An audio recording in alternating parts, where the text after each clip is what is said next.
Late in the afternoon on Wednesday, February 20th, 1980, Catherine Foster sat on the cold metal bleachers beside her university's soccer fields. The men's team at the University of South Alabama was playing a practice game, and it was very easy for Catherine to pick out her favorite player.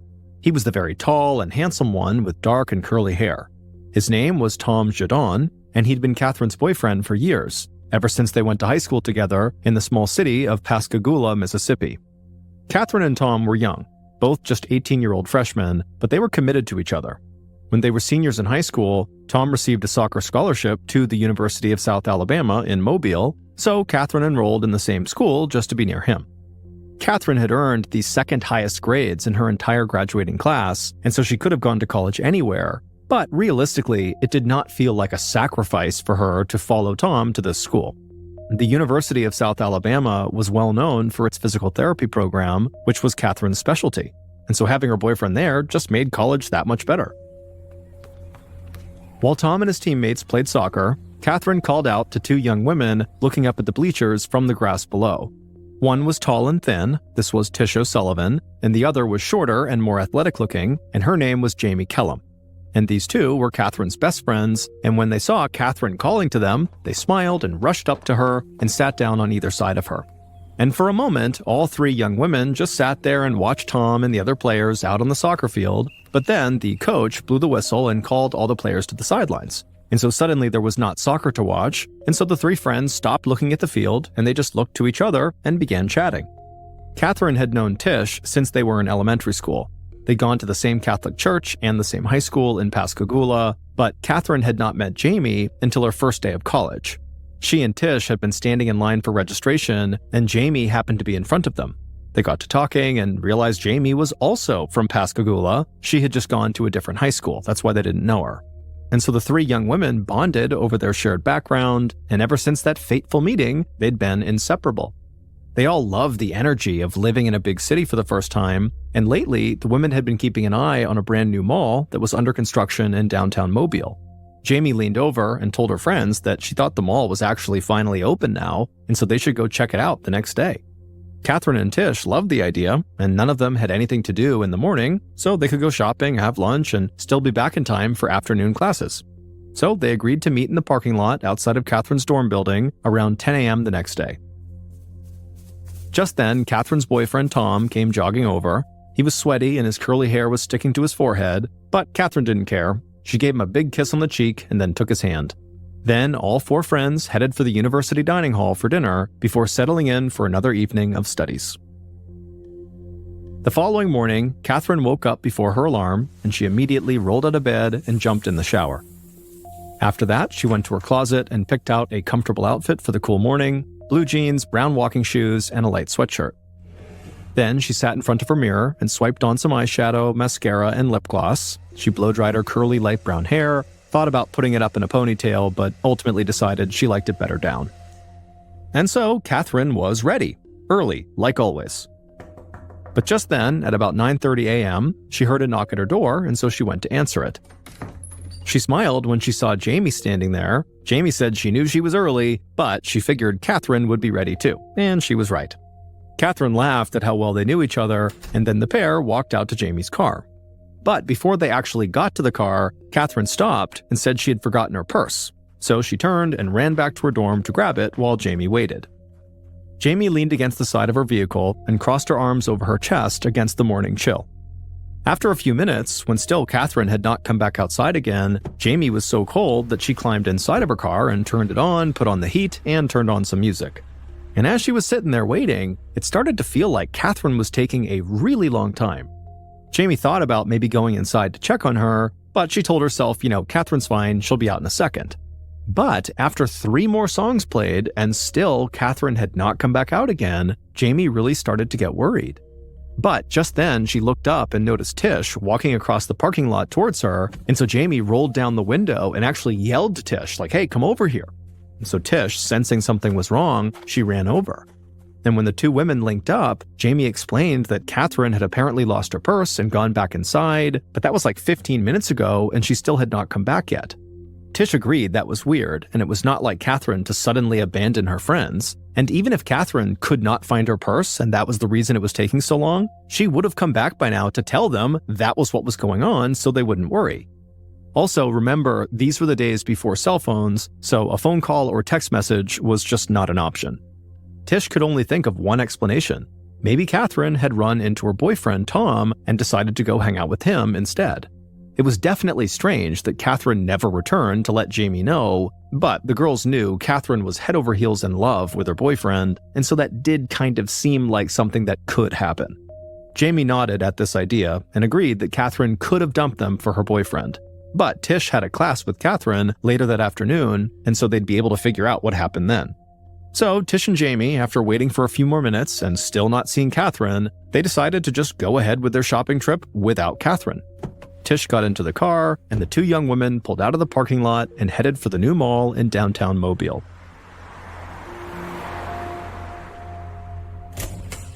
Later that afternoon, Tish burst into the university library. She walked quickly down the rows of books until she found Tom sitting alone at a table with his head in a textbook. Tish sat next to him and tried to keep her voice at a whisper as she asked Tom where on earth Catherine was. But Tom just stared at her and said he didn't know, because he hadn't seen his girlfriend all day. He thought she'd gone shopping with Tish and Jamie that morning, and he assumed that right now she likely just got out of her afternoon class. Tish suddenly felt panicked. She told Tom that Catherine actually didn't go shopping with them that morning because she basically just kind of abandoned them, and she didn't show up to class, and she wasn't in her dorm room now.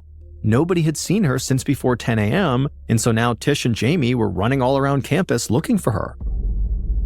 Tom did look alarmed, but he told Tish there had to be a reasonable explanation here. He closed his textbook and thought for a moment. He said the only thing that could make Catherine miss class would be an emergency, which made him wonder if maybe something had happened with Catherine's family back in Pascagoula. Tom asked Tish if she had called Catherine's parents, and Tish said no, but she would right now. And sure enough, she rushed out of the library and headed towards her dorm room where she could use the phone.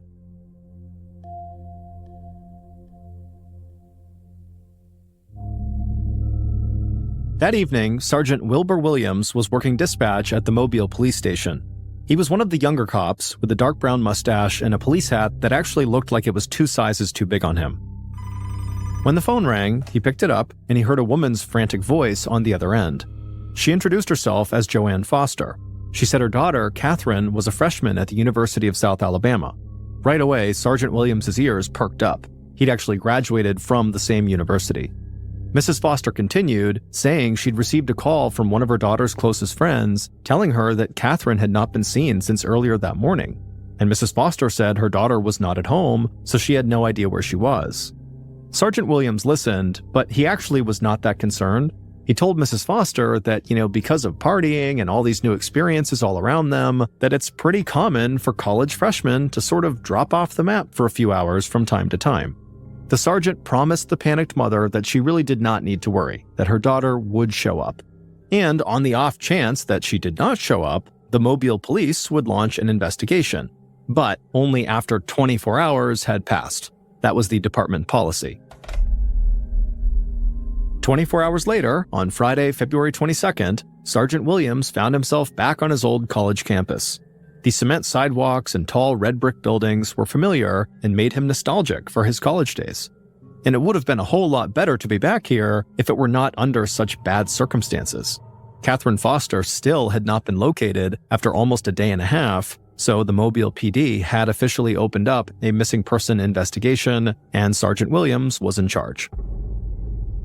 Now, Sergeant Williams still believed that Catherine would show up soon on her own, but he could see that all of Catherine's friends were very worried about her. In fact, Tom, Tish, and Jamie were so worried about her that they had all individually contacted campus security about her disappearance. So Sergeant Williams decided he would begin his investigation by speaking with those 3 first. He started with Jamie, but really Jamie didn't know much. She explained how Catherine had left her to go get her purse that Thursday morning, but then never came back. And Jamie said, since then, she's just been looking for Catherine like the rest of her friends. Tish knew even less than Jamie did.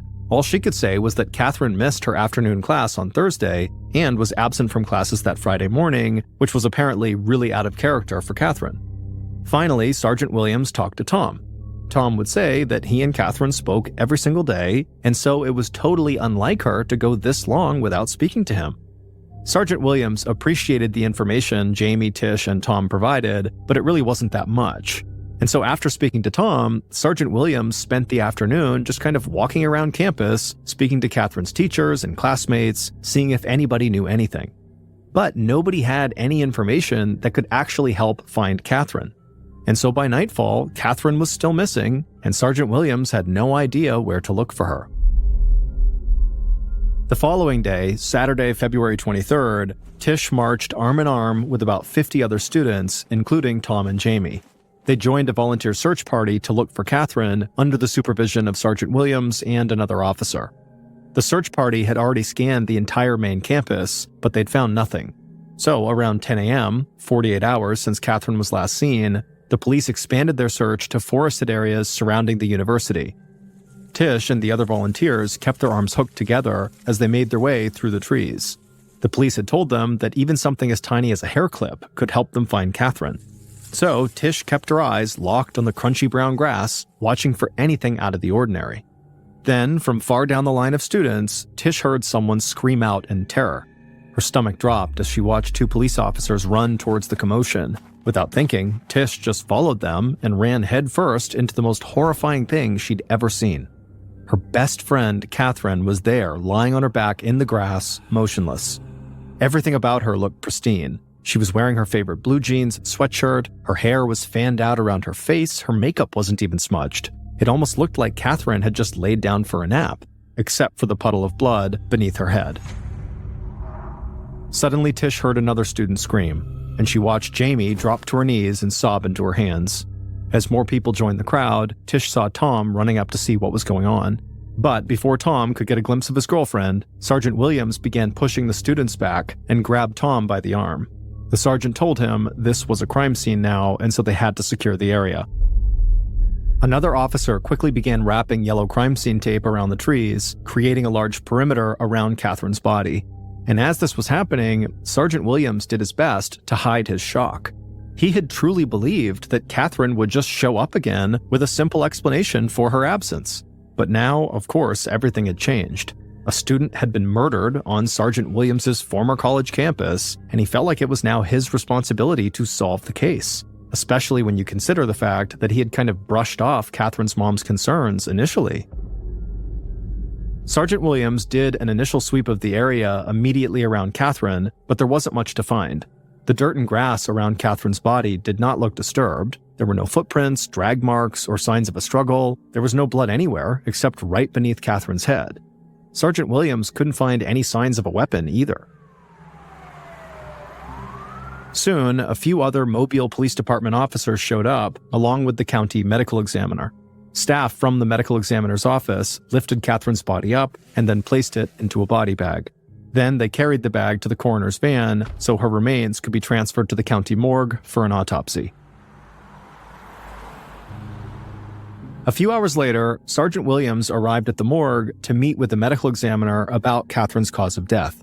The two men sat down in the medical examiner's office, each holding a cup of much-needed coffee, while the medical examiner explained he had uncovered some crucial information.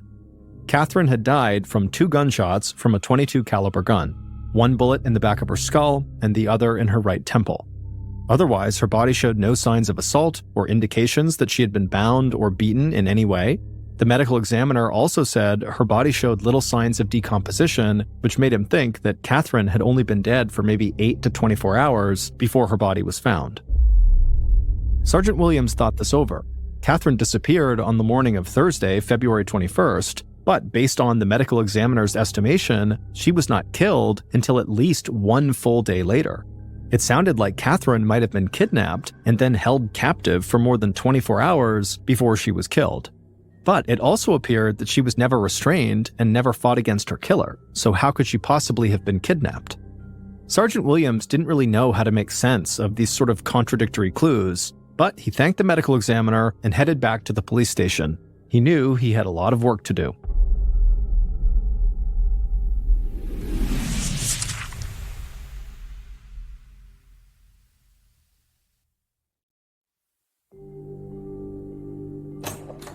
The moment Sergeant Williams walked inside the Mobile police station, another officer stopped him. The officer said they had just received a call from a female student at the University of South Alabama who lived near where the body was found. The student said she'd woken up with an asthma attack at exactly 2:38 a.m. on Saturday, February 23rd. She knew the precise time because she recalled, sitting up and struggling to breathe and just looking over at the clock, and it was right there, 2:38. So at 2:38 a.m., the student had jumped out of bed and opened her window to get some fresh air, and that's when she heard two loud popping sounds. Now, at the time, she had no idea what these noises were, but since obviously hearing the news about Catherine's death, the student wondered if those popping sounds might have been the sounds of the gunshots that killed Catherine. As he listened, Sergeant Williams felt his heartbeat speed up. 2:30 a.m. on Saturday was about 8 hours before Catherine's body was found, and so that lined up perfectly with Catherine's estimated time of death based on the autopsy. And so this student might very well have heard the two gunshots that killed Catherine. Sergeant Williams ran out to his police cruiser and headed right back towards the university. A few minutes later, Sergeant Williams strode across campus with a purpose. Now he was investigating a murder, so he had to go back to square one, which meant re-interviewing Catherine's closest friends. He needed to ask each of them where they were at 2:30 a.m. on Saturday, February 23rd. Now, when he spoke to them, he didn't tell them that that was the time he believed Catherine was killed. He just wanted to know if the teenagers had alibis. Jamie, Tish, and Tom were all extremely emotional over Catherine's death. It was hard for Jamie to even speak, but she did manage to tell Sergeant Williams that on Saturday night, she had been at a sleepover with a friend and a few family members, and Sergeant Williams was able to follow up and confirm that this was true. So Jamie had an alibi. As for Tish and Tom, they didn't really have an alibi. They just said they were in their dorm room sleeping, and they knew there was no way to prove that because there were no cameras or other monitoring systems in their dorm buildings. But they both swore they didn't go anywhere besides their dorm that night. Sergeant Williams thought Tish sounded like she was telling the truth, though he wasn't quite sure about Tom. There was just something in the sergeant's gut that made him feel suspicious of Catherine's boyfriend. But he didn't have any real evidence against Tom, so he kept his suspicions to himself, for now. After speaking to the three friends, Sergeant Williams began looking at a very different theory as to what happened to Catherine. Maybe she was abducted by a stranger. And so Sergeant Williams left campus and headed back to the police station where he could comb through the city's criminal records. Later on Saturday evening, Sergeant Williams sat at his desk thumbing through a thick stack of papers. He pulled out all the records regarding violent crimes on and around the University of South Alabama, and now he was poring through each one, looking for anybody that could be a potential suspect in Catherine's murder. Sergeant Williams' eyes began to glaze over from looking at so many documents, but then one of the documents caught his attention. It was a report about a crime that had taken place several months before Catherine's murder near the university campus. A female student said she'd been walking near the woods when a truck pulled up beside her and the driver offered her a ride back to school. The young woman agreed and got into the passenger seat of the truck, and as soon as she did, the man reached over and tried to sexually assault her. She fought him off and jumped out of the truck, but as she was running away, the man pulled out a gun and shot her. Luckily, the bullet hit her in the leg, so it didn't kill her, and so she was able to get away and call the police and press charges, including attempted rape and assault with a deadly weapon. But there was one more detail that popped out to Sergeant Williams. The man who attacked the student was currently employed at the University of South Alabama in the maintenance department. Sergeant Williams couldn't believe it. He made arrangements to bring the maintenance worker in for questioning as soon as possible. The next morning, Sunday, February 24th, Sergeant Williams sat across from the maintenance worker inside of an interview room at the police station. The sergeant got right to the point and asked the maintenance worker where he'd been at around 2:30 a.m. on February 23rd. The man said he'd been working an overnight shift in a part of the campus that was relatively far from where Catherine's body was found. To Sergeant Williams, this did not make this guy seem less suspicious. All it did is it showed this maintenance worker was fully awake and on campus at the time that Catherine was killed, probably on campus. But then Sergeant Williams called the maintenance worker's boss, who would say, the worker was under his supervision the entire night and he never disappeared. And so even though this maintenance worker actually had a pretty extensive and ugly criminal record, Williams just had no way to actually link him to the murder, and so he ended up telling the maintenance worker that he was free to go. However, the interview was not a total loss, because the conversation got Williams thinking of a new possibility. He remembered the medical examiner saying that Catherine didn't have any defensive wounds that would come from an assault. So he thought maybe she had gone into the woods where she was ultimately killed with a person who she trusted, like somebody who worked at the university, somebody in a position of authority. Sergeant Williams followed this hunch, and later on Sunday, he was back in the police station interview room with his newest people of interest, the 2 University of South Alabama security guards who'd been on duty the night Catherine died. Both men had been patrolling the campus on Saturday night around 2:30 a.m., and they claimed they always spent their entire shifts together when they worked overnight. The sergeant thought it was awfully convenient that each of these officers were able to provide an alibi for the other. For all Williams knew, they could just be covering for each other. But then, the security guard said they did remember something out of the ordinary happening that night. A little past 2:30 a.m., they heard 2 loud popping sounds. At first, they thought maybe the noise was coming from students shooting off fireworks, but they never confirmed that and didn't do any more follow-up, so they said it was possible those sounds could have been gunshots. Sergeant Williams was pleased. Even though these guards clearly had alibis, and so Williams had to let them go, he did now have 2 more witnesses who might have heard the shots that killed Catherine. After the guards were gone, Williams reviewed all the information he'd collected. So far, he had quizzed 6 potential suspects about their whereabouts at the time of Catherine's death, and all of them had a good alibi. And since, for now, he was sort of out of potential other suspects to go investigate, he decided he would just turn his attention towards a new goal. He wanted to find the gun that killed Catherine, because obviously that could lead him to the killer.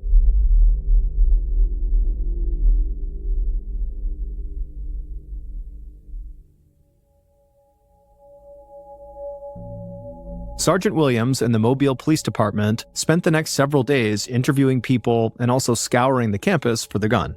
February 28th marked 1 week since Catherine had disappeared and 5 days since her body had been found, and they still had very little evidence to go on. That afternoon, Sergeant Williams stood outside the university library, looking on as another officer stuck his arms into a small duck pond. Sergeant Williams almost wanted to laugh because it seemed so unlikely that a murderer would dump their murder weapon into such a tiny pond, but then this officer who was reaching into the pond suddenly shouted and held his arm up in the air. Sergeant Williams could see sunlight glinting off the object in the officer's hands. It was a small silver handgun. Sergeant Williams ran up to this officer to look more closely, and he realized the gun was a .22 caliber, just like the gun used to kill Catherine Foster. But Williams's excitement soon turned to disappointment when they sent this gun in for ballistics testing, and it did not match the gun that killed Catherine. The police were back at square one again. Investigators continued looking for leads, but as time went on, the tips dried up and they were not able to make a big breakthrough. So the case went cold, and it stayed that way for the next 3 years. But still, this case haunted Sergeant Williams, who had a habit of cracking back open Catherine's case file at least once a week. So, on February 18th of 1983, the details of Catherine's case were still very fresh in his mind. And that morning, he got a very interesting phone call. It was a call from a first responder who told Sergeant Williams that a man had been found dead of an apparent suicide inside of a house that was right near the University of South Alabama campus. And this first responder said anybody involved in the Catherine Foster investigation should really come here and see the inside of this deceased guy's home. Sergeant Williams and another officer immediately went straight to this address, and what they found inside was absolutely chilling. The man's body was still in the house, and it looked like he'd been dead for at least 3 to 4 days. But that's not what caught the sergeant's attention. It was what he found in the man's bedroom. Tacked up on the wall were news clippings about Catherine Foster's murder. There were photos of her from the local paper and copies of her autopsy report, which the man had highlighted and written on. He'd even written poems about the crime. It was like a shrine to Catherine and her murder. Then Sergeant Williams checked inside the man's closet, where he found a bunch of white button-up shirts with the logo of the company that provided security at the University of South Alabama. Sergeant Williams knew he recognized the man lying dead inside of the house. His name was Michael Maris. He was one of the campus security guards who'd been working on the night Catherine died. Sergeant Williams had interviewed him 3 years earlier, and he'd had an alibi for the night of the murder, or at least that's what Sergeant Williams thought. Sergeant Williams went through every inch of Michael's home, and in the attic above the garage, he found yet another chilling scene. Sitting up there in the dark was a big cage that was actually big enough for an adult to stand up inside of and actually walk around inside of. It was made out of chicken wire and had a lock on the outside, while on the inside, there was a mattress and pillows. A gruesome picture of Catherine locked inside of this cage formed in Sergeant Williams's mind. Suddenly, everything made sense. Maybe Michael had kidnapped Catherine and held her in this cage inside of his house before ultimately taking her out to the woods and killing her. Sergeant Williams rushed back to the police station and immediately contacted the other security guard who'd been working the night of Catherine's death. And this other guard swore up and down that he really had been telling the truth 3 years earlier. He was with Michael that entire night, and they had nothing to do with this. Sergeant Williams hung up the phone. He guessed it was possible that maybe Michael was not the killer, even though he had a creepy fixation on Catherine's murder. But how could anyone explain that cage he had up in his attic? The sergeant contacted Michael's next of kin and asked about the bizarre chicken wire enclosure. Michael's family member said that the cage was actually where Michael often kept his grandfather, who suffered from dementia and had a tendency to wander around the neighborhood. It was not meant to be cruel, it was just a measure they used to keep the grandfather safe. And just like that, Sergeant Williams's hot lead started going cold. For years after this, Sergeant Williams kept reading Catherine's case file at least once a week, hoping for a lead that just never came. And eventually, Sergeant Williams left the police force, leaving behind the murder he was obsessed with unsolved. By 2002, so 22 years after Catherine's murder, another officer named Mike Morgan had taken over the now very cold Catherine murder case. He was young, much as Sergeant Williams had been back in 1980, and he had close-cropped blonde hair, small blue eyes, and a long face. On December 4th of 2002, Officer Morgan got a surprising call at the Mobile police station. The man on the other end said he was a police officer in Pascagoula, Mississippi, which was Catherine Foster's hometown. He told Officer Morgan that a witness had come into the Pascagoula police station with information regarding Catherine's murder. Officer Morgan's heart started to race. By now, the unsolved murder was like an urban legend among college students and police officers in the area, a mystery that might never be solved. Morgan never imagined he'd actually get a break in this case. Officer Morgan told the officer in Pascagoula that he wanted to speak to this new witness in person. So he hung up the phone and rushed out the door to make the 40-minute drive to Mississippi. Less than an hour later, Officer Morgan was sitting in the Pascagoula police station with his heart still going a mile a minute. But the story that this witness ultimately told him was so incredible that Officer Morgan wasn't sure if he even believed it. It went against everything the Mobile Police Department thought they knew about Catherine's murder. Officer Morgan told this witness that he couldn't believe these wild claims unless he saw real proof. And this witness said Officer Morgan could see all the proof he could ever need if he just went to this one really specific address. So the officer got back in his police cruiser and he headed to that specific address. Morgan pulled up in front of a totally unassuming residential home. The owner was working in the yard and they looked up when they heard a car pull up. Officer Morgan got out of the car, approached the owner, and explained why he was there. And so the homeowner then led the officer into the house and to a set of storage lockers. The owner unlocked one, pulled out the item that Morgan was asking for, and he handed it over. And the second Morgan looked down at this thing in his hands, he knew he had just solved Catherine Foster's 22-year-old murder.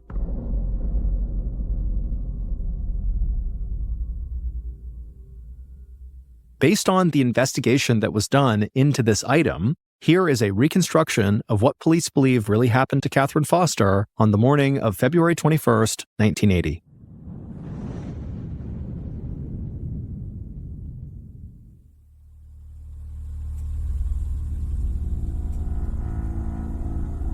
Catherine's killer felt very confident. They were sitting behind the wheel of their car, and when they saw Catherine walking outside of her dorm building, they jumped into action. They pulled up alongside her and began honking the horn and waving to her. Catherine looked over and her face lit up. She recognized the driver, and she was really excited to see them. Catherine ran over and hopped into the passenger seat. They chatted as they drove away from the university, but they didn't go very far. Catherine's killer rolled to a stop beside a wooded area just off campus and said they just remembered something. They said they needed a specific type of plant for a botany class they were taking. So they asked Catherine would they come into the forest with them and help them find it. And Catherine said, yeah, of course. And so the pair walked along the crunchy brown grass into the trees, and as they walked along, Catherine, who had her head down and was scanning the ground diligently for this plant, she began getting maybe a few steps ahead of her killer.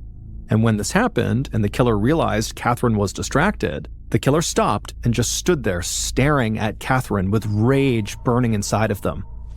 Then the killer quietly slipped off their backpack and then reached inside and began feeling around. And eventually they felt the .22 caliber pistol they had stolen from their grandmother, and they pulled it out, and without any hesitation, the killer raised that gun and aimed it right at the back of Catherine's head, and then they fired. But amazingly, Catherine did not fall down after getting shot in the head. Instead, she slowly turned around to look at her killer.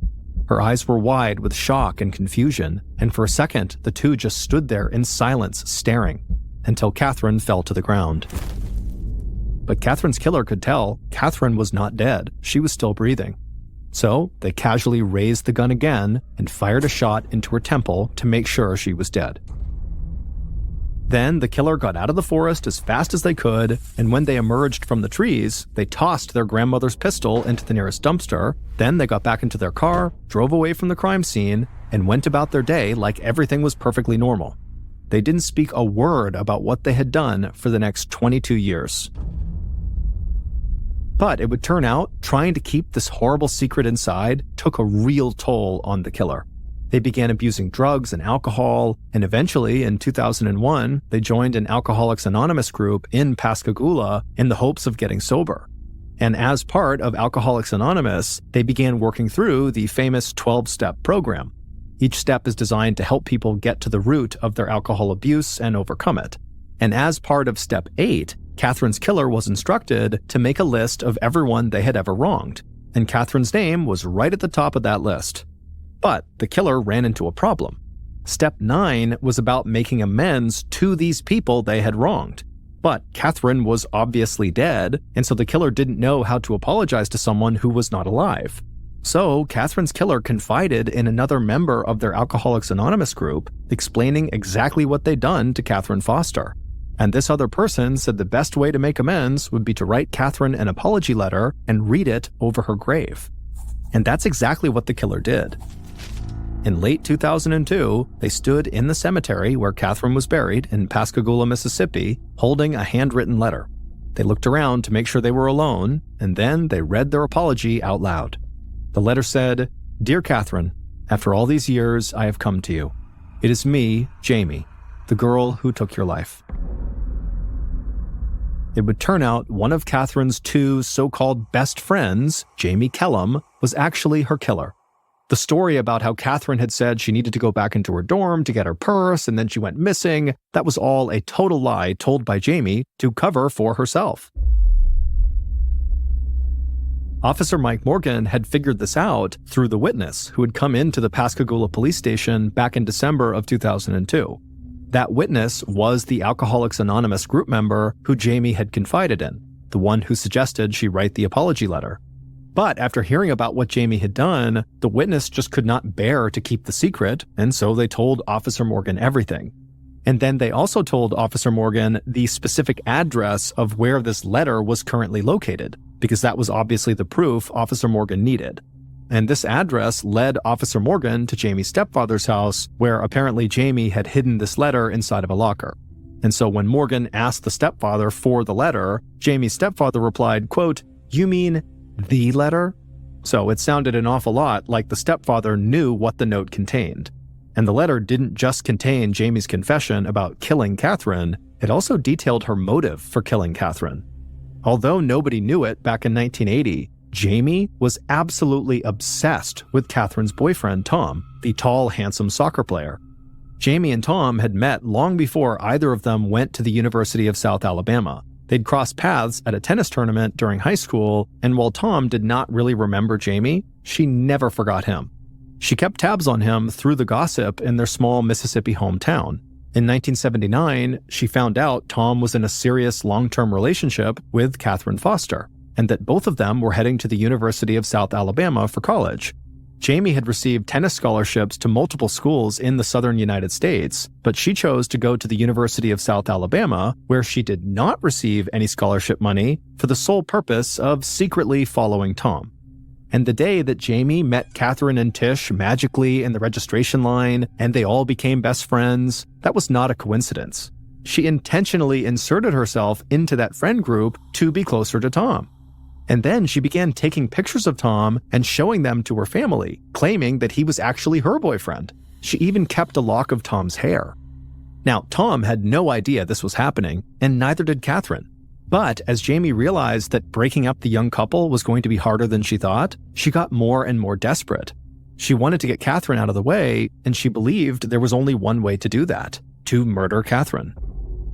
So she carried out the crime, then casually went shopping with Tish at the new mall like nothing happened. And then Jamie got really lucky because the medical examiner incorrectly estimated the time of Catherine's death at 8 to 24 hours before the body was found, when in reality, Jamie had actually killed Catherine about 48 hours before. And Jamie had a great alibi for that window that the medical examiner had identified. She was with family and friends. And so as a result, police never really suspected Jamie at all.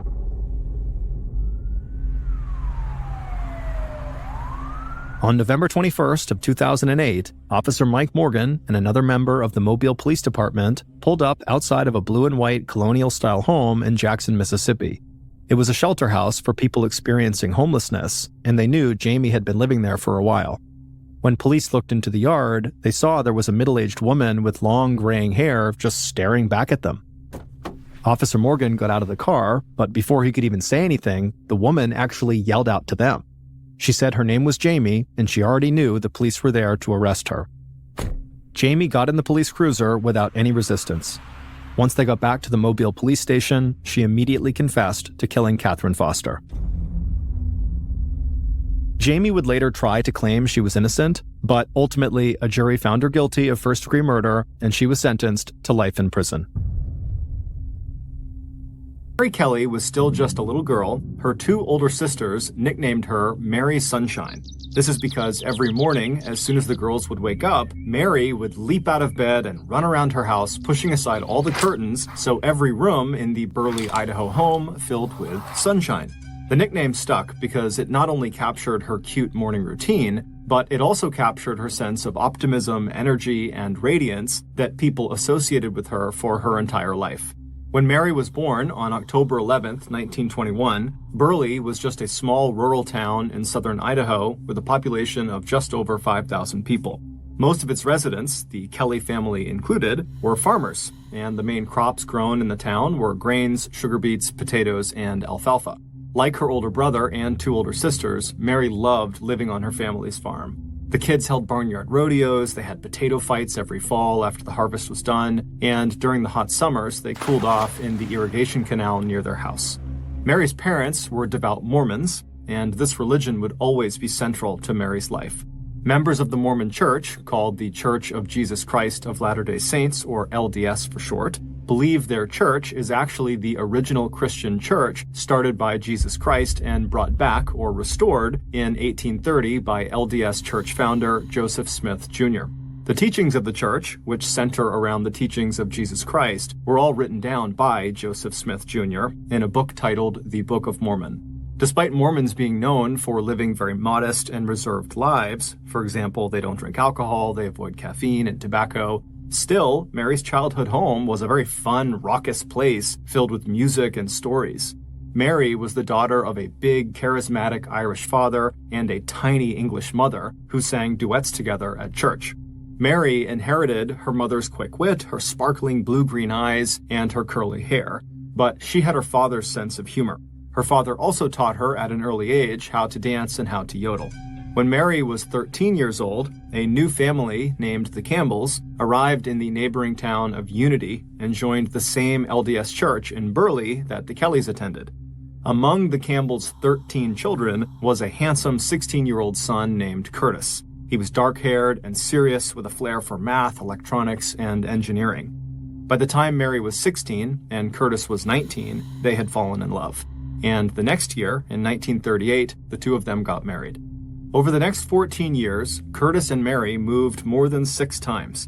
They bounced from Utah to Idaho and then back to Utah. Then they made their way to Los Angeles, California, and Nevada. And wherever they lived, Mary was that mom who was full of energy, fun, and who loved a practical joke. At each new town, every kid in the neighborhood quickly learned that if you gave Mary a garden hose, you were sure to get soaked. And if she was inside washing dishes, you still weren't safe because she'd just open the kitchen window and soak you with the sink hose attachment. And no matter where they found themselves, Mary always made sure her family attended an LDS church, and that the family was always involved in the church's education and activities. But for all her good nature and sense of fun, Mary was not a pushover. Once, when her car stalled out right in front of a green light, the vehicle behind her started honking their horn. Unable to get her car going, Mary casually hopped out of her car and walked back to the car behind her, and she knocked on the driver's window, and when the incredulous man rolled down his window to see what she wanted, she said to him in a very sweet voice, "Mister, if you'll go up there and start my car for me, I'll sit back here and honk your horn for you." The driver went from angry to smiling and laughing, and then got out of his car and he walked up to Mary's car and proceeded to fix her engine for her. During those first 14 years of marriage, Curtis would serve in World War II as an aviation technician for the Navy. Mary would give birth to 4 sons and 2 daughters. However, 2 of the boys died shortly after they were born. Despite the heartbreak of losing those 2 children, the economic and political upheaval of a war that redefined the United States as the world's superpower, and the disruption of constantly moving and Curtis constantly changing jobs, Mary and Curtis still had a very strong and happy marriage. When Curtis walked through the door after work, his children knew their parents would always take a few minutes alone with each other to hold hands and talk about their day. In 1952, just ahead of their 15th wedding anniversary, the Campbells' good life got even better when Curtis landed a top-paying job as an engineer with Boeing Aircraft Company in Seattle, Washington. The work, developing the technology that would later be used to design drones for the U.S. military, was more exciting and challenging than anything else Curtis had ever done. The Campbells bought their first house, a 3-bedroom bungalow just outside of Seattle. It had 3 bedrooms and a pastel-colored double porcelain sink in the narrow kitchen right under a window that overlooked the backyard. And so Mary loved to fire her sink hose out of that window to soak her kids and her kids' unsuspecting friends. When the kids had had enough of Mary's big practical joke, there were also empty lots on either side of this house where the kids had plenty of room to play and ride their bikes. Both Mary and Curtis were active in the local LDS church in their town of White Center, and within a year of their arrival there, Curtis became an ordained Mormon bishop and the leader of the ward where the Campbells attended church. 3 years later, in 1956, Mary and Curtis welcomed their 5th child, a little boy who was immediately nicknamed Kelly after his mother's maiden name. Mary felt truly blessed. She was busy working in the church she loved, and she was busy raising her 5 beautiful children. But 2 years later, the Campbells' 20-year-long marriage fell apart. As bishop, Curtis had lots of one-on-one interactions with members of his ward. Often they involved counseling people about their marriages and relationships, as well as giving spiritual guidance. And in late 1957, Curtis began an adulterous affair with a young and strikingly beautiful young woman named Janice, who had come to him for advice about her marriage. Even after church elders stripped Curtis of his bishopship, Mary continued to defend him against accusations and rumors of infidelity. But in 1958, when Boeing reassigned Curtis to McGuire Air Force Base in Trenton, New Jersey, Mary had no choice but to face the terrible truth. Curtis told his wife he did not want her to go with him to New Jersey. Instead, it would be his lover, Janice, who eventually followed Curtis to the East Coast. Mary and her kids were devastated. The perfect life they thought they had was now ruined. Mary packed up her family and moved back to Utah, where her family was, to regroup. In letters to her sister, it was clear that Mary had made up her mind that she'd rather, quote, paddle her boat alone than accept anything less than a committed and faithful marriage. But that didn't mean Mary was opposed to the idea of reconciliation with Curtis. And it didn't take Curtis very long to see the damage he had done to himself and his family. Shortly after she moved to New Jersey with him, Janice left Curtis and went back to her parents' home in Utah, and so Curtis, now all alone, fell into a deep depression. Despite feeling betrayed and hurt by him, Mary was very worried about Curtis. So after nearly a year of being separated, when Curtis began to reach out to Mary and tell her how much he missed their life together, Mary was open to moving with the kids to New Jersey to be with him again. And in the spring of 1959, the Campbell family was reunited.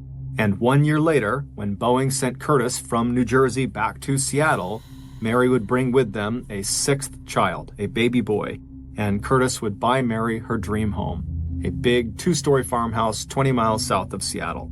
The white wood-sided house had a covered wraparound porch, a big kitchen, and a side entrance. The long gravel driveway was lined with trees and lilac bushes, which Mary loved. Most of the nearby properties were lettuce farms, and in the spring, the dark, damp fields would be covered in green. The local schools were good, and there was plenty of room for the children to play. And right after they had unpacked in their new home, Mary got deeply involved in LDS church activities. Over the next 2 years, she became the head of her local ward's relief committee. She was also a member of the Church Building Fund Committee, and she was active in Primary, the LDS program that offered religious instruction to kids aged 3 to 12. But Mary had changed. The separation and Curtis's infidelity had taken some of the light out of her nature. It had also made her very sympathetic to the plight of divorced or single women. So in 1960, a year after they were back in Seattle in a little town called Kent, when the ward bishop asked Mary and Curtis to help counsel and support a young single mother who had just joined their ward and didn't know anyone, Mary was very quick to say yes. 26-year-old Thelma Ann Swenson was grateful for Mary and Curtis's help. 10 years earlier, she had moved to Utah from her hometown in England and married a Mormon from Salt Lake City. When the marriage broke down, she moved to Kent in Washington with her 3 young children, but she was just barely scraping by financially. Mary immediately hired Thelma to take care of her 4-year-old son and new baby. Mary would often drop them off at Thelma's trailer home after Mary dropped her 3 older children off at school. This arrangement allowed Thelma to get a much-needed paycheck, and it gave Mary more time to spend on church activities when her older kids were at school. As Thelma and Mary became friends, Thelma opened up to Mary and Curtis about problems she was having with her estranged husband. And when Thelma showed up one evening at their house with a bruise on her face, she told them that the injury was the result of her estranged husband hitting her. The Campbells were horrified and urged Thelma to contact them anytime she ever needed anything or anytime she ever felt like she was in danger. From that point on, Mary always made sure to invite Thelma and her kids to every holiday dinner just so that they wouldn't be alone a couple times a year. On the morning of Wednesday, March 8th, 1961, so roughly 1 year after Mary and her family had moved back to Seattle to the town of Kent, Mary was up early as usual, cooking breakfast for her kids and making bologna sandwiches for their bagged lunches. It was a cool 51 degrees Fahrenheit outside and very cloudy. When Mary looked out the window, she was just happy to see that at least it wasn't raining. By 8:30 a.m., Mary had all the kids packed into the family's Plymouth station wagon. The first real baby car seats wouldn't be invented until the next year, so Mary just made sure the kids used their seatbelts, and she settled the baby, Russell, in the front passenger seat. Just before 9 a.m., she dropped her 3 older children, Scott and Janelle and Patty, off at school.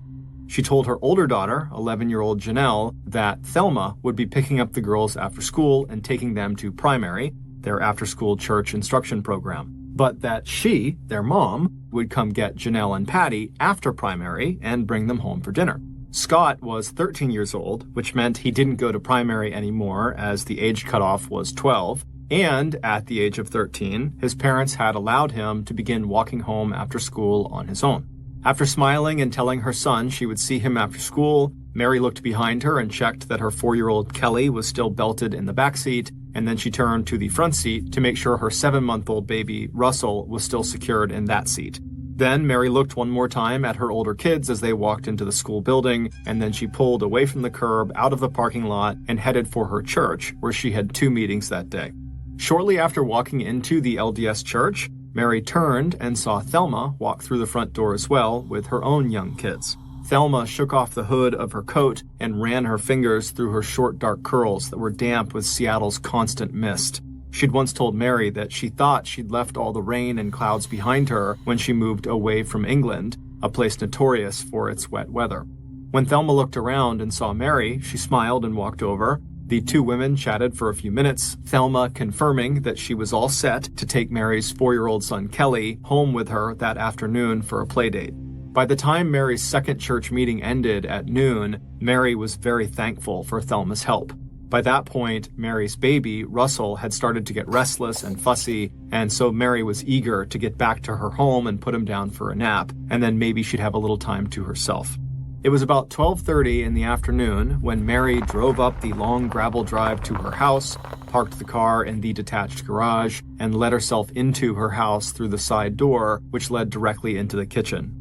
Talking quietly to baby Russell, she walked without stopping through the kitchen and down the hallway past the door to the combination powder room and bathroom and into the dining room. Once there, she put down her purse on the dining room table and settled Russell into a small crib they had in the dining room. She gave him a kiss, then covered him with a thick cotton blanket. Still dressed in her coat, Mary decided to stop at the powder room to freshen up before going back to the kitchen. And so she turned around and began walking back down the hallway that she had just come in on, and then about halfway down, she turned left to go into the powder room bathroom. But as soon as she turned, she stopped right in the doorway, and then she screamed, because a man she had never seen before in her life was standing right in front of her in the powder room bathroom. Paralyzed with shock, Mary just stood there as the man suddenly lunged out with his left hand and grabbed her and knocked her to the ground. Mary fell hard onto the hallway floor, but before she could even move, the man was on top of her with one of his knees pressing into her stomach and the other knee across her neck and jaw. Her scream was now muffled, and she saw the man raise his right arm above her head. She felt another wave of panic rush through her as she realized in his right hand was a length of metal pipe. But instead of striking her with the pipe, the man, while holding that pipe high over his head, told Mary to stop screaming. Instantly, Mary did as she was told. And then, lying there perfectly still under the crushing weight of her attacker, Mary felt a sudden calm wash over her. She nodded her head reassuringly, and the man slowly rose to his feet. Then the man reached down with his left hand to help Mary stand up. As she got to her feet, Mary noticed immediately that this man also had a gun in his front pocket. Then, as soon as Mary was on her feet, she did what she had done her whole life. She called on her faith and looked at the man in front of her not as a monster, but as a human being. She took a moment to compose herself, pulling the skirt of her dress down and pushing back the hair that had come out of its clips. She straightened her glasses, she took a deep breath, and then she looked up at the man who was now just standing there awkwardly with his arms and his metal pipe down by his sides. She had never seen this person before. He was young, in his early 20s, with shaggy hair that fell across his pale, soft face, and he was huge. Not only tall, but very big and heavy. Mary let out a deep breath and then said, "What do you want?" The man seemed eerily calm. He told her that he was there because he needed money. The only cash Mary had was in her wallet, which was in the dining room. She told the man as much as she headed past him down the hall in that direction. The man followed behind her and then stood without saying anything while she opened her purse, took out her wallet, and then laid the 3 $1 bills that were inside along with some change on the dining room table. She also pulled out her credit cards and driver's license, laying them on the table as well, and then she also just said to the man, anything of value in this house, it's yours. Even though this man had said he wanted money, the only item that he was interested in was her driver's license. He reached out and grabbed it, looking carefully at the typewritten name, then turning to her with his first question. "Are you Mary Campbell?" Mary nodded. "Yes, I am." And then, as this was happening, the thing Mary was most worried about happened. In the crib, just a few feet away from them, Russell started crying. Mary silently prayed that the man would not hurt her child, and he didn't. As he stood there, still staring at her license, he casually told her to go take care of her baby. Feeling an enormous sense of relief, Mary turned away from the man and stepped quickly to the crib. She reached down and picked the baby up and rocked him for a second, all the while glancing across the room at the man who had just put her license back on the table and was now emptying out the other contents of her purse onto the table. Mary changed Russell's diaper, and then she laid him carefully back down in his crib. Then, Mary told the stranger very gently that her baby was going to keep crying if she didn't feed him, and so she really needed to go into the kitchen and make Russell a bottle. While that might have been true, in reality, all Mary was thinking about in that moment was just getting this intruder away from her baby. So she asked the man if he would like to join her in the kitchen as she makes the bottle, and maybe she could fix him something to eat as well. The man agreed, and the two walked down the hallway to the kitchen. Mary first, the man after her. While Mary prepared the bottle of milk, the man stood quietly in the middle of the kitchen without saying a word. After the bottle was ready, Mary walked past the man who stayed put, and she went back down the hallway all the way to the dining room where she fed Russell as quickly as she could. All the while, the man just stayed in the kitchen, standing there watching Mary down this hallway. After giving her baby a kiss on the forehead, Mary tucked him back into his crib and returned to the kitchen where the stranger was. Mary was too nervous to sit down, so she went to the refrigerator and took out the hamburger meat that she was planning to serve that night for her family's dinner. She unwrapped it and asked the stranger if she could make a hamburger for him. When he said no in a very polite tone, Mary couldn't help but feel sort of relieved. After that initial attack, the man had not threatened her in any way, and now he was just standing there quietly in her kitchen and being very polite about it. Mary took a few more quick glances at him and noticed that despite him being this really big person, he looked more like a child than a man. In fact, he couldn't be much older than her oldest child, Dell, a 19-year-old young man who had left home just 2 years earlier to join the Navy. As soon as she thought of her son, Dell, Mary felt even better. And slowly, her fear started to give way to her usual curiosity about people and her conviction that even the most flawed human beings could be helped and ultimately redeemed. So after her visitor very kindly refused the offer of a hamburger, Mary poured them both glasses of cold milk and set out a plate of the cookies she had made the night before. She sat down in one of the chairs that was nearest the sink at the kitchen table, and then she nodded to the chair opposite her on the other side of the table, and she asked the man if he would like to please sit down with her. The man seemed to like this idea, so he walked over and sat down. He also carefully laid the metal pipe he was carrying on the empty chair next to him. Once they were both seated at the kitchen table, Mary reached for a cookie and took a bite, and then pushed the plate in his direction. As he took a cookie off the plate, Mary asked him, why had he tried to rob her? The man explained that for the last 6 months he had not been able to find any work, and he and his wife desperately needed money so they could buy food and take care of their 2-year-old son. Mary listened, already turning ideas over in her head about how she might be able to help this young family like she and her husband had been helping Thelma. When there was an opening in the discussion, Mary gently encouraged the stranger not to rob her, that was the easy way out and something he would likely regret. She then told him he should consider opening himself up to prayer and also to asking for help and guidance. They chatted for a few more minutes over the milk and cookies. Then suddenly, the man asked Mary if she would like to go upstairs with him and see what he had done to her house. She couldn't tell if he was proud of what he did or if he felt bad and just wanted to show her. Clearly, there was something off about this man, but he didn't seem like he wanted to hurt her, and she didn't want to make him angry again, so she said, okay. And together they headed up the stairs.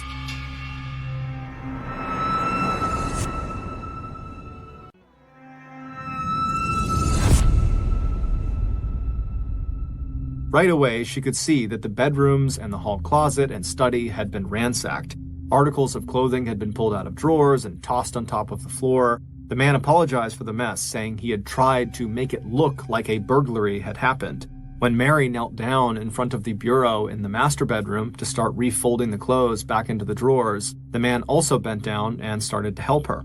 Once they had put everything back in place in the master bedroom, the man stood up and then took the gun out of his front hip pocket. It was Curtis's gun. Clearly, he had found it and stolen it. The man looked at the weapon for a moment as if he was seeing it for the first time. Then he sighed and looked at Mary and said, I guess I won't be needing this anymore. and then he walked over to Curtis's bedside bureau and put the gun back in the top drawer where he had found it. After this, Mary and the stranger left that room and headed for the study next door. Inside, Mary picked up some of the loose papers on the ground, and as she did, she very gently told the man who was standing next to her that she needed to take these papers down to the kitchen. And, maybe it was time for him to be on his way anyhow. The man nodded, and the two headed back downstairs. Once inside the kitchen again, Mary put the papers on the kitchen counter and then turned to face the man who was once again standing awkwardly in the middle of the room. Mary smiled at him and thanked him for helping her clean up the upstairs. And she also told him that he had not done any real damage, so she had no plans to tell anyone or call the police or say anything. She also told him that he was free to take the cash in the dining room on his way out. Then she stepped forward toward the table, and as casually as she could, she picked up the length of metal pipe from the kitchen chair and bent down and placed it under the table out of reach. The man watched her do this. Then, after a pause, he asked if she might be able to give him a ride away from her house. Mary sat down on one of the chairs for a moment, just wishing now that this man would leave. She took a deep breath, and then she looked up at the man who had now moved to the side door of the kitchen that opened into the side and backyard. Mary looked at him and said, "No, I can't give you a ride." Then Mary stood up and walked over to the door with him and pointed through the window on the door to an outside white gate on the edge of their property. And she told him that if he went through that gate and crossed a wooden plank that led over a stream and into the woods, that no one would see him leaving. The man stared at Mary for a few seconds, and then he thanked her for the milk and cookies, and then he looked down kind of sheepishly and said he was sorry that he had hurt her, and then he turned and reached for the doorknob. Mary felt a flood of relief wash over her. She immediately began running over the crazy story she would tell Curtis that night when he came home and they sat together on the couch in the living room talking about their day. Later that same afternoon, Thelma arrived at the schoolyard to pick up Mary's daughters, Janelle and Patty. Scott, happy he had aged out of primary religious education classes, had already started the walk home to his family's farmhouse. There was barely enough room in Thelma's old car for the two girls. They had to squeeze in alongside their little brother Kelly, as well as Thelma's kids who were ages 7, 5, and 3. Janelle was annoyed when Thelma said that she would be back in about an hour or so to pick them up, not their mother. Apparently their mom had called Thelma to arrange a last-second swap because their mom was tied up with something. Janelle didn't care about the last-second swap or getting a ride with Thelma. She just hated how crowded it was in Thelma's old car and didn't want to have to get back in. But Janelle just shrugged and hopped out of the car and began steering the younger children towards the door of the church. Sure enough, about an hour later at 5 p.m., Thelma was waiting outside for the kids, and all 6 of them piled into her tiny car. But instead of Thelma turning south towards their farmhouse, Thelma drove north. When Janelle asked where they were going, Thelma told the kids they were going to her house to meet up with their older brother Scott and Bishop Owen, who was the LDS bishop for their ward. Janelle shrugged again. She had no idea why her brother was at Thelma's, but she didn't care about that. Mostly, she was just feeling irritated as she jostled with her 9-year-old sister Patty for a little more elbow room. As they pulled into the drive leading up to Thelma's small, shabby 2-story rental house, Thelma parked next to Bishop Owen's car and then opened the heavy back door of the car to let all the kids out. When they walked through the front door into the small living room, they saw Bishop Owen sitting on the couch holding 7-month-old Russell.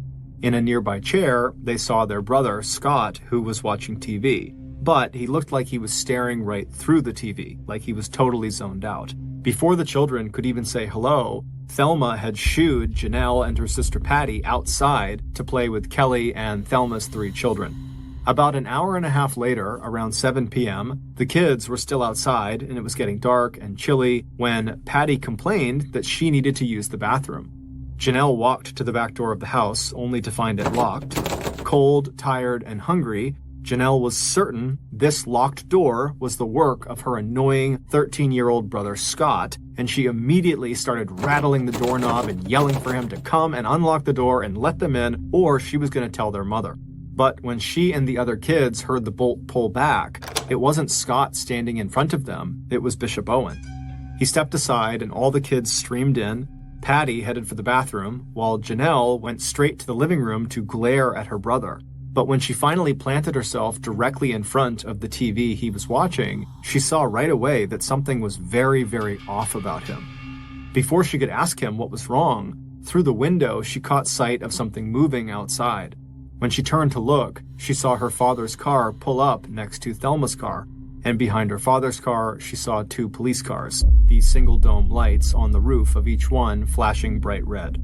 Several hours earlier, Mary's son, Scott, left Meridian Junior High School just ahead of his sisters and began the walk home. The walk took about 30 minutes, and at 4 p.m., Scott turned off the main street and started walking down his family's long driveway. As he passed by the detached garage, he noticed his mother's station wagon was gone. Scott thought to himself, if his mom and baby brother were not home, maybe he could just go inside, drop his things off, and then head right back out again and go see his friend, Larry Smith, who lived in the house next door. When Scott walked into his own house through the front door, he reflexively called out for his mother, but there was no answer. However, when he passed through the living room into the dining room, he saw his mother's purse laying on the dining room table with her driver's license and credit cards spilled out next to it. Then he noticed his mother's coat hanging over the end of the baby's crib, and perhaps most surprising, he saw his 7-month-old brother, Russell, in the crib fast asleep. If Russell was here, then his mother surely had to be here too, which was strange since he hadn't seen her car. But regardless, he moved towards the bottom of the stairs and called out again for his mother, but still, there was no answer. The big house was totally quiet. Scott put down his things on the dining room table and headed down the hallway for the kitchen. On the way, he glanced into the powder room, but no one was inside. When he reached the end of the hallway and looked into the kitchen for the first time, he froze. What he saw inside of it was so terrible, he couldn't even begin to process it. There, on the floor, was his mother. Under her head was a red velvet cushion taken from the living room couch. Blood had gushed out of her mouth and formed a huge puddle under her head. There were dark bruises like a collar around her throat. Her blood-soaked, dark red hair looked black. Her eyes were wide open and staring, and her glasses were on the floor next to her. Scott started backing away. He knew without being told that his mother was dead. Then he turned, stumbled, and ran down the hallway, back through the dining room, past his brother, and out the front door. Once outside, he ran along the pathway behind his house to his friend Larry's house. Bursting through their back door, Scott found Larry's mother and frantically explained what he had just seen in the kitchen. As Mrs. Smith picked up the phone to call police, Scott suddenly remembered that he had left his brother, Russell, in the house. Ignoring Mrs. Smith's questions, Scott ran back to his own farmhouse and into the dining room where he saw his brother still laying in his crib fast asleep. He carefully lifted Russell out of his little bed and then sat down on the living room couch, holding the baby until police and the local doctor arrived. When police did arrive, they led Scott, who was still holding his brother, back to the Smith's house next door, where Scott called his father at Boeing. After he was off the phone, one of the police officers asked Scott a few more questions about what he had seen. Then the officer drove Scott and Russell over to Thelma's house, where Bishop Owen was waiting for them. When Scott stepped inside of Thelma's house, Bishop Owen took the baby from Scott's arms and began rocking him, and then he settled Scott into a chair and turned on the TV. Scott said nothing. He just sat there staring at the TV with no expression at all on his face. Back at the Campbell's farmhouse, the doctor confirmed that Mary was dead. She had been strangled and hit on the head 3 times. And when the doctor picked up the pillow that was underneath her head, he noticed a small hole in the pillow with singed edges in the fabric and realized someone had clearly fired a gun into this pillow. And when they examined Mary's head again, they noticed there was a gunshot in her left temple. And so they had placed the pillow over her head, fired that shot into her temple, and then afterwards they had placed the pillow under her head, and that was how she was found. Even before police began collecting evidence, they were totally puzzled by what they saw inside the house. With credit cards left on the dining room table, it did not look like a robbery, and if the attacker was looking for valuables, why did they only pull the clothes out of the drawers in the children's rooms upstairs and not go through the neatly folded items in the closed drawers in the master bedroom where Mary and Curtis slept? And who had been sitting at the kitchen table eating milk and cookies? When Curtis arrived, the police refused to let him into his own house. Dazed and shocked, Curtis just asked, "Where's my wife's car?" And immediately, when police saw it was gone from the garage, they sent out a description of the car over the police radio in case the killer had used it to escape. A few minutes later, Curtis was back in his car heading to Thelma's house. 2 police cars followed him with their lights flashing red. As Curtis stepped into Thelma's house, his daughter, Janelle, looked from him back at her brother, who she could now tell was crying. Curtis walked to the couch and sat down. He motioned for Janelle and Patty and Kelly to sit down with him. Then he looked at the scared little faces all turned in his direction, and he said, "Your mother is dead. Someone killed her." Curtis was quickly removed from the list of possible suspects. Dozens of people could confirm that he had been at work that day during the window of time when Mary was killed, sometime between 12:30 p.m. when she arrived home from her church meetings and 2:30 p.m.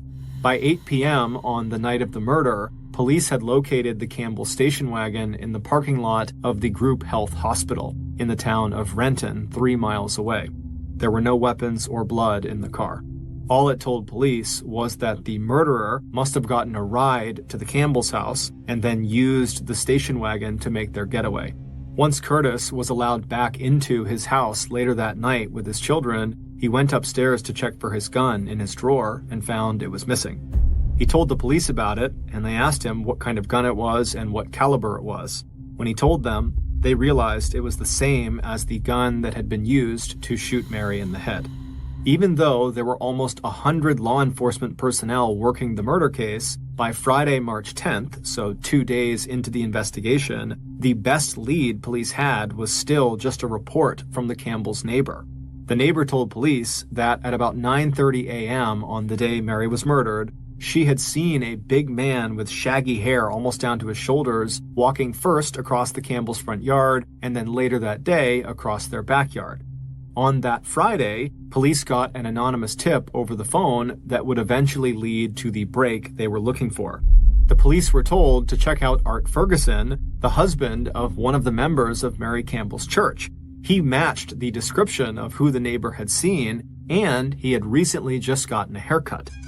21 years old and weighing 220 pounds, Art, along with his 20-year-old wife, Virginia, actually did not have very much information to offer police when they were questioned. While Art did not know the Campbells, his wife Virginia did, and she was totally traumatized by the murder. Between sobs, Virginia kept going over and over what little she knew about Mary's movements the morning of Mary's murder. She'd seen Mary at church, and she'd heard Mary and Thelma making plans for a playdate. She had even visited Thelma after church and seen Mary's son, Kelly, out playing in Thelma's backyard. But after Virginia's visit with Thelma, Art and Virginia had not been in Kent. They had spent the afternoon driving 60 miles to eastern Washington to see if Art could find work at 2 local mills out there. The reason Art had a haircut was because Virginia had insisted that he had to get one. She thought he wasn't getting hired because he looked sloppy. But the next day, Saturday, 3 days after the murder, police got a call from Art's father. He told them that they better get out to his place. There was something his son needed to tell them. Once police arrived, they found Art sitting at his father's table, head in his hands. He didn't waste any time telling police what had been weighing so heavily on his mind for the last 3 days.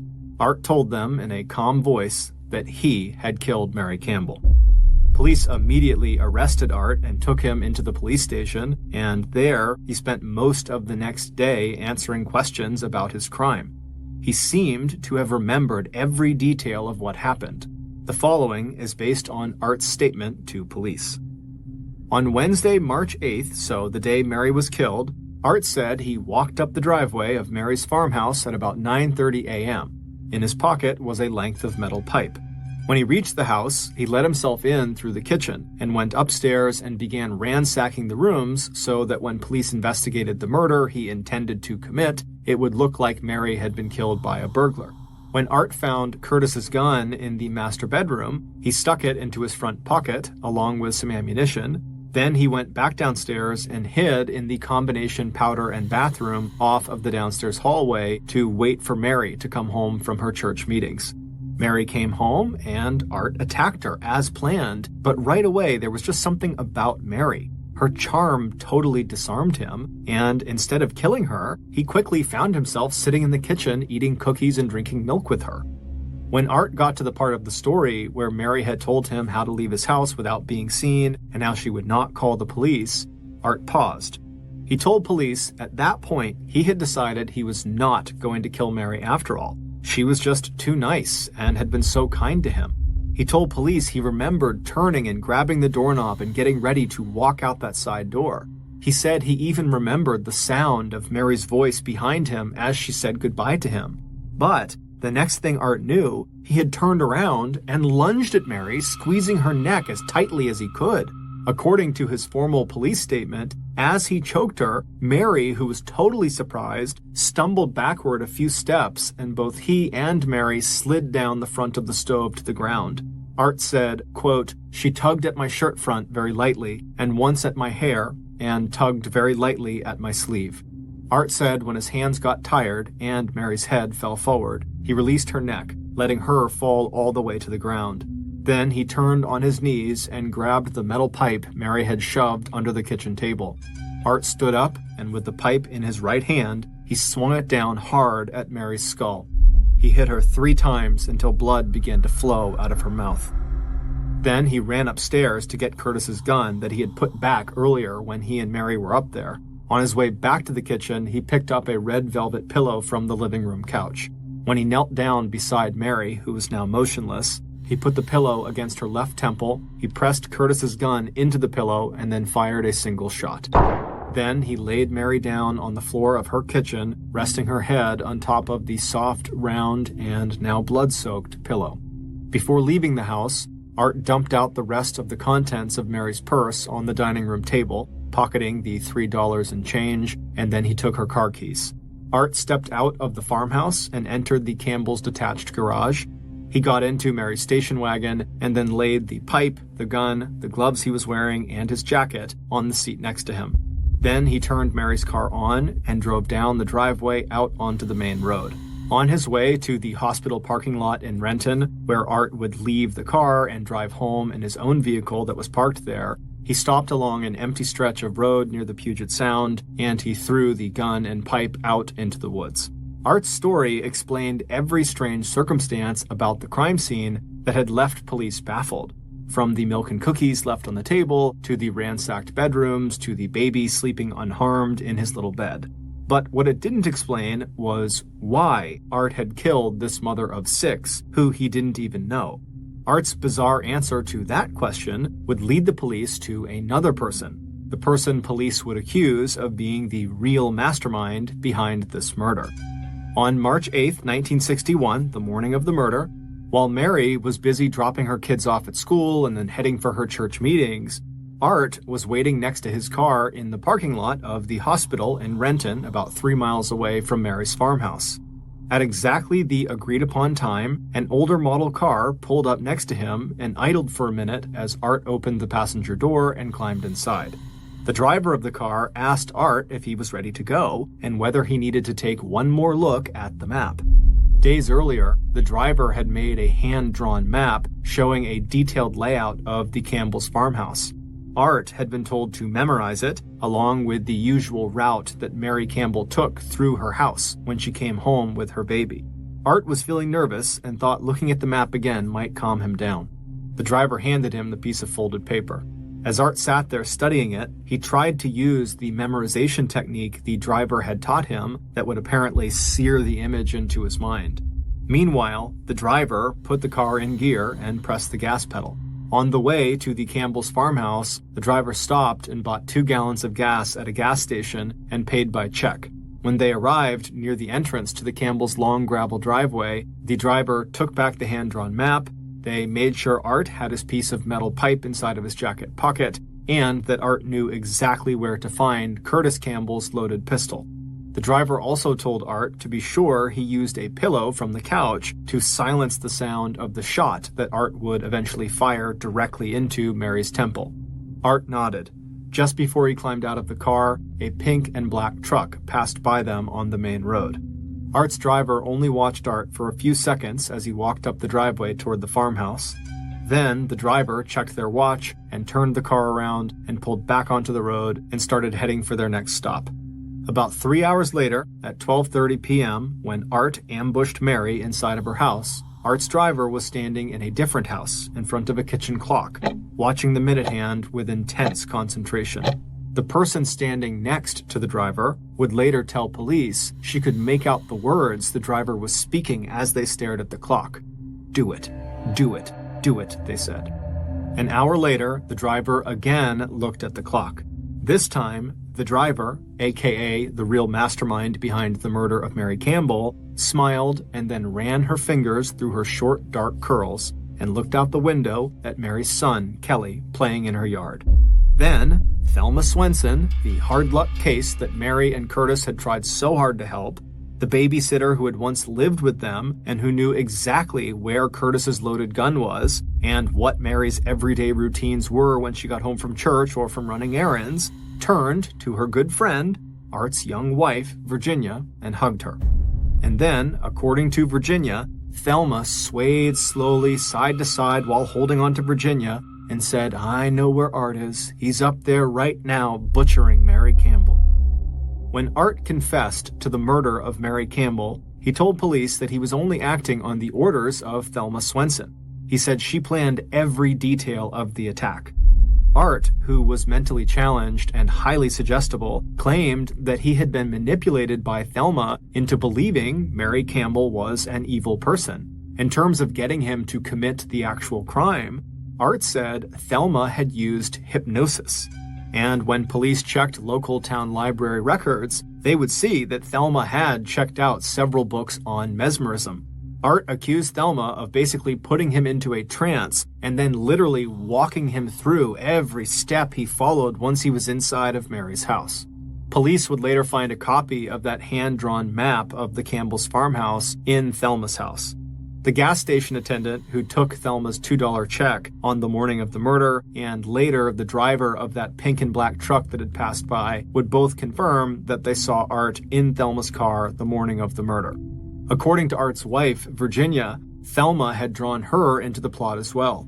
Virginia told police that Thelma had met with both her and Art and asked them how they would go about killing someone and not getting caught. It was through these conversations she was having with Art and with Virginia that Thelma began to put together a plan to murder Mary Campbell. Virginia claimed that Thelma had even made her and Art rehearse how Art might strangle Mary using a length of electrical cord, with Virginia playing the part of the victim. But after Art had actually attacked Mary in her home, he told police that he genuinely had decided he was not going to kill Mary after all. It was like he had come out of his trance and he saw her for the person she really was, this really wonderful person. But, he said, after he turned to actually leave the house, he fell back under Thelma's control again. And then the next thing he knew, he was standing there in the kitchen with his hands around Mary's neck. It would turn out Thelma had a history of psychiatric problems and had been hospitalized twice. Once following a diagnosis of schizophrenia, a mental illness that can cause episodes of psychosis, delusions, and paranoia. Her estranged husband, who had never physically abused Thelma, would also testify that she was a pathological liar. According to Art and Virginia, far from being grateful to Mary for her help and support, Thelma had developed a deep hatred of Mary. She blamed Mary for the breakup of Thelma's own marriage, which didn't really make any sense, but she did, and even claimed that her estranged husband was the father of Mary's 7-month-old baby, even though the baby had been born in New Jersey before the Campbells had even met Thelma. Police also investigated the possibility that Thelma was becoming obsessed with Curtis and saw Mary as an obstacle to Thelma pursuing that relationship. For his part, Curtis had already begun to suspect that Thelma was mentally unstable and that she was using makeup to fake the bruises that she claimed were the result of her estranged husband's physical abuse. For these reasons, in the weeks leading up to Mary's murder, Curtis had told Mary that they really should break off their friendship and involvement with Thelma. However, Mary wouldn't hear of it. She believed Thelma needed them and Mary did not want to abandon her. On September 23, 1961, just 6 months after Mary's murder, Both Art Ferguson and Thelma Swenson were found guilty of first-degree murder and sentenced to life in prison. But that was not the end of this murder case. 2 years later, on June 6, 1963, the Washington Supreme Court overturned the conviction against Thelma and ordered a new trial for her. 5 months later, a new jury would acquit Thelma of all charges. While the court denied Thelma's request for custody of her 3 children, Thelma would go on to marry again and have a second set of 3 children before divorcing her second husband and taking those 3 children with her. In her memoir about her mother's death, titled The Multiple Murders of Mary Kelly Campbell, Janelle Campbell writes that as of 2021, Thelma Swenson was still alive. Out of deference to Thelma's family, the author does not include any details about Thelma Swenson's current life or location. Thank you for listening to the MrBallen Podcast. If you got something out of this episode and you haven't done this already, when you're on your deathbed, tell the 5-star review button you have something extremely important to tell them, but then pass away without telling them. Also, please subscribe to the MrBallen Podcast on Spotify, Apple Podcasts, Amazon, Google, and anywhere else you get your podcasts. This podcast airs every Monday and Thursday morning, but in the meantime, you can always watch one of the hundreds of stories I have posted on my YouTube channel, which is just called MrBallen. If you want to get in touch with me, please follow me on any major social media platform.